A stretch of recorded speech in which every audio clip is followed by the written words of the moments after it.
Harjutus laenukustutustabel. Harjutust alustatakse andmete sisestamisega. Ühtegi kõrval olevat lahtrit tühjaks ei aeta. Maksete numbreid sisestades piisab, et sisestatud on vaid 2 esimest numbrit, sest kui peale seda võtta need lahtrid aktiivseks ja kopeerida allapoole, siis numbrid kopeeruvad samuti allapoole.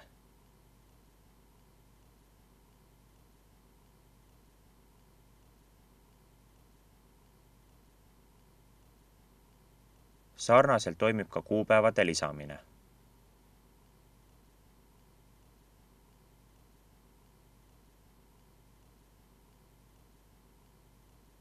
Kui kuupäevade vorming ei ole korrektne või soovitud vormindusega, siis seda saab muuta valides aktiivseks tehtud kuupäevade peal hüpikmenüüst vorminda lahtreid ehk Format Cells ning avanenud aknas tuleb kategooriaks valida kuupäev ehk date ning paremalt poolt sobiv andmete kuvamise tüüp.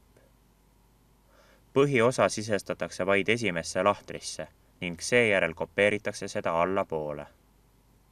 Siis on mõistlik sisestada ära laenujäägi alla laenujääk, milleks on 10 000. Intress leitakse valemi abil, mis korrutab eelmisel real oleva laenujäägi intressiprotsendiga. Ning et seda sama valemit ei peaks sisestama 20 korda järjest, on mõistlik see valem allapoole kopeerida. Enne kopeerimist tuleb muuta intressiprotsendile osutatav aadress valemis absoluutseks. Seda oli võimalik teha klaviatuurilt klahvi F4 kasutades. Valem sisestub, kui kasutada Enter-klahvi. Esialgu tuleb intress alumistele ridadele 0, kuna laenujääk on veel leidmata. Kogu makse leitakse põhiosa ja intressi summeerimisel. Samuti on mõistlik seda valemit allapoole kopeerida.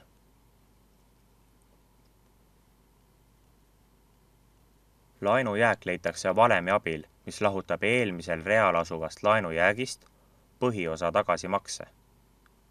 Kui laenujääk on leitud, muutuvad ka kõik teised andmed tabelis korrektseks.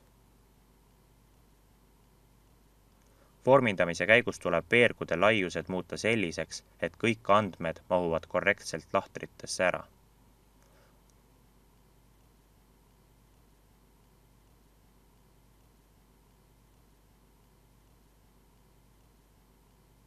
Kogu tabel tuleb ka ära raamida.